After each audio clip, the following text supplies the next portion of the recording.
Stay tuned and let's check out this Marvel Legends Tesseract with Loki.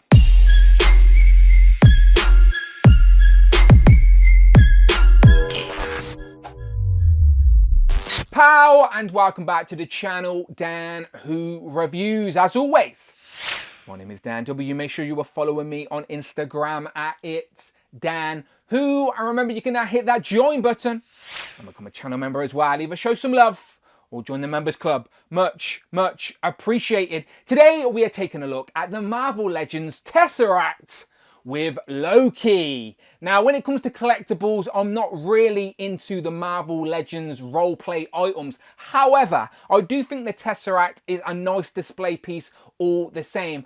I'm more interested in the Loki figure that comes exclusively with this Tesseract, as I think this version of Loki is a much better representation of him from that Disney Plus series compared to the previous version we already have. But if you are interested in the Tesseract, this is also an updated version compared to the first release that was a San Diego Comic-Con exclusive from 2018, packed in with Red Skull to accompany that 10th anniversary line of Marvel Studios. So I will do a comparison of that as well in this video, but as I said, for me, I'm more interested in getting a look at that Loki. But here we have the packaging, Marvel Legends logo up top, Tesseract in the middle with a little picture of Loki there. On the side, we get a better image of Loki. On the back, again, an image of the Loki action figure, as well as a look at the Tesseract, as well as it's open up because you get that sort of LED bulb inside. The Loki logo from the Disney Plus show, because of course, the Tesseract was in that show. That's how we got there in the first place.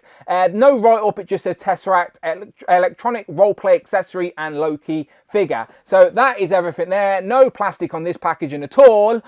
Let's get it open. Here we have everything you get packed in the box, including the Tesseract and the Loki action figure. He himself comes with 2 accessories as well. Now, I can only assume that if you are here to check out this Loki action figure and see the differences compared to the previous version.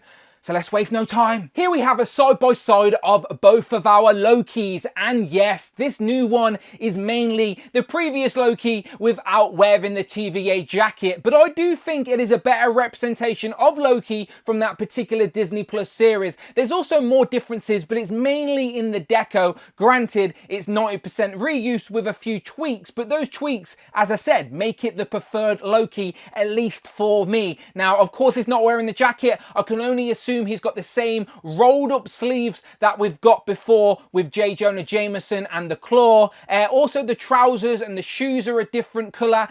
Even the shirt itself is a different shade. The new shirt is more white compared to the blue tinted shirt. And also, I thought the head sculpts were the same at first glance. Now it seems like the actual faces are the same, but the hair sculpts are slightly different. So let's zoom in and take a look at them. Yep, I think I was spot on. Now both of the faces seem to be exactly the same. Now the skin tones seem to be a little bit different comparing them next to each other side by side. I do think this new Loki has a little bit more life in him compared to the sort of washed out previous version. Also the previous version, his hair sort of sways off to the side, where this new Loki is more sort of combed back, sort of casual Loki. So yeah, again, this new Loki is a better Loki, at least in my opinion. The likeness is great on both of them, but I do think that the skin tone and the hairstyle is better suited on this new Tesseract Loki. We get back to comparisons in a second, but just diving in to take a closer look, as you can see, this Loki has got the rolled up sleeves, which are pinless. Again, it is reuse, but it was reuse that makes sense, so I'm not mad about it at all. The shirt is exactly the same. You've got the ab crunch in the middle. I do like the harness pieces, this sort of suspender strap on the back, which is going to harness his sword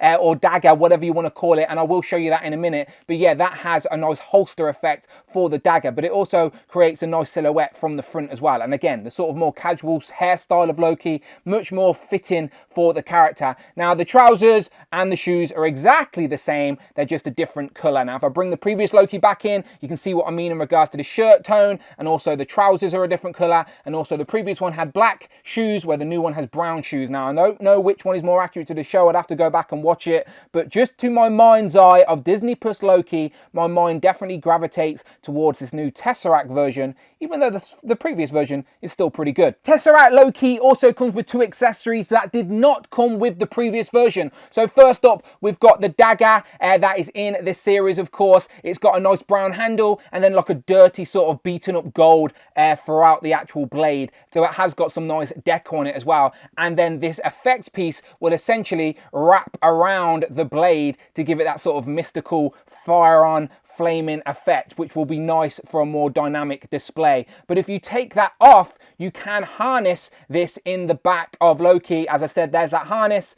and it will just go in there and that creates a very nice silhouette. And he only has 1 set of hands, but you can sort of maybe use them as mystical effects as well on the hands maybe. You'd have to get it gripping, obviously, but you can get it to work, as Loki is known to have a bit of magic, isn't he? So yeah, you can use it for other purposes. As I said, no interchangeable hands, but we get 1 open palm hand and 1 gripping hand, so we will of course hold the blade, no problem at all. It's got a nice firm grip, to be fair, and that does look pretty good. So for one last time, you guys can tell me in the comments below, which version of Loki do you prefer? Do you prefer the new Tesseract Loki or the previous TVA Loki? Now obviously, unfortunately, you will have to pay that pretty penny to get the Tesseract to get this better version of Loki.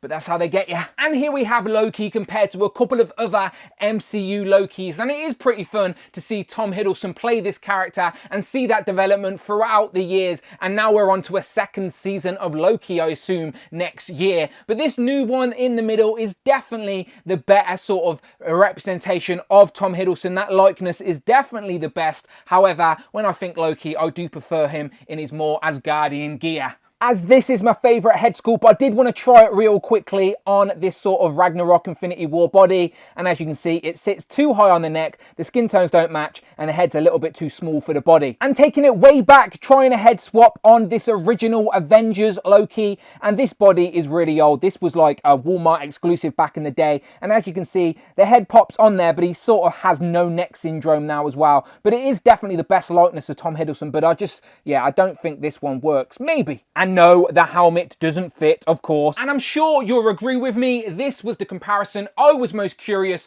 in seeing in person. Here we have the new Tesseract Loki compared to Mobius and Sylvie, who is of course a variant of Loki. And these 3 look great together and definitely give me vibes from that Loki series. And remember, we've still got more figures to come from this show, including sort of Richard E. Grant classic Loki with a couple of interchangeable heads, and He Who Remains, Jonathan Majors in figure form. He's coming. Okay, so moving on to the Tesseract itself. If you've got the previous version, you know exactly what you're getting yourself in for. You have a cube, but it is in a plastic casing, which is good to know. So you have to take that out, and then you can take the blue Tesseract out of the plastic case, and there you go. You get a hollow plastic case for the Tesseract. So there we go, a blue plastic there, and you can see this little nodule sort of element there. And if you grip that, and you can literally pull it apart like so, and this reveals the inside of the Tesseract with this little glowing orb, which I'll show you in a second. But as you can see, lots of sculpted detail in there to sort of add to the Tesseract effect. But that is one sort of piece that goes together like so. This is where the magic happens. So this is required to have 3 AAA batteries. I've put some in there. You are welcome, Rich. And yeah, that is what powers it up. So apparently the LEDs on this version compared to the previous one are more white, which make it more accurate to what we see on screen. So I've put the 3 batteries in there already. There's a button right here. You press that, and the LEDs come on like so. So let me turn my lights off and show you that. There you go. Hopefully that comes across on camera pretty well. They are pretty bright, to be fair, but not like crazily bright, but enough to show off the Tesseract on a display all the same. But what you need to do is put this into the blue cube to really create the Tesseract. So let me get the blue cube back. Right, it's complete darkness. I can't see what I'm doing right now, but I'm putting the cube back in the blue cube. There you go. So there you go. That's what we're trying to get here. So there we have the new Tesseract, which is glowing a different shade to the previous version. let's do a comparison. So hopefully that's coming across well enough on camera for you to see the difference, but the previous version is definitely more blue compared to the white version. Now, to be fair, once they're inside the Tesseract, you can't tell too much, especially on camera, but in person, you can see this new Tesseract with Loki has got more of like a clear white sort of light shining out it compared to the blue of the Red Skull version. But it is better if I take these apart and show you the actual LEDs, and that is where the difference is. Everything else about these Tesseracts are exactly the same. Once again, hopefully that comes across on camera, but as you can see, this new Tesseract does have that more white shine to it compared to the blue LEDs of the previous version. So obviously this is the orb out of the Tesseract. You have to put it in the Tesseract to give it that effect, otherwise you just got a glowing ball. But there you go, that is your main difference. Different colour LEDs. But to be honest, if I had to pick between the two, it doesn't matter too much, to be honest,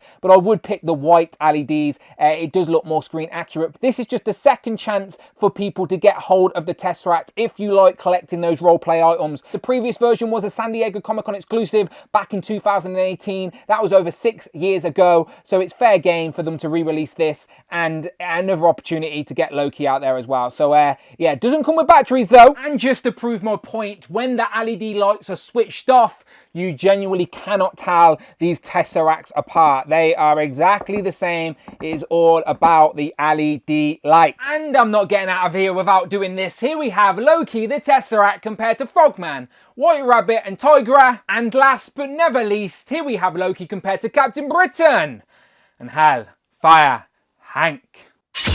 So, final thoughts on this Marvel Legends Tesseract with Loki. Now, I've already said it, but I do think this Loki is the better representation of him from his show, and it could also be the best Tom Hiddleston likeness we have in Marvel Legends form. So yes, I do really like this figure. However, I understand it's frustrating for some collectors who want to add this figure to their collection, but don't necessarily want the Tesseract as well. I'm not against the idea of packing figures with roleplay items. It may encourage people to get more into the roleplay element. However, for me, I'm not really a roleplay guy, so I want to send a massive thank you to the super producer, Rich M, aka Displayed Once on Instagram. Please go and show that man some love. He redirected this to me so I could give it a review, and now I need to figure out a way to get this Loki, because I don't need another Tesseract, but I definitely want to add this particular version of Loki to my collection. But as always, you let me know your thoughts in the comments below. Did you want the second opportunity to get the Tesseract maybe rather than the figure? Let's do a split. Hit me up in the DMs. But as always, let me know. And if you like Marvel Legends, you're in the right place. Check out the videos tab, find the playlists, but most importantly, please, please, please, hit that subscribe button, hit the notification bell, don't miss out on a video, and please hit that join button, become a channel member, either show some love or join the members club. Come and join me on a live stream. It is simple as that. Follow me on Instagram at itsdanwho. I'm on Twitter as well. Tweet me, don't be shy, at Dan Who Reviews. And until then, I will of course see you on the next one.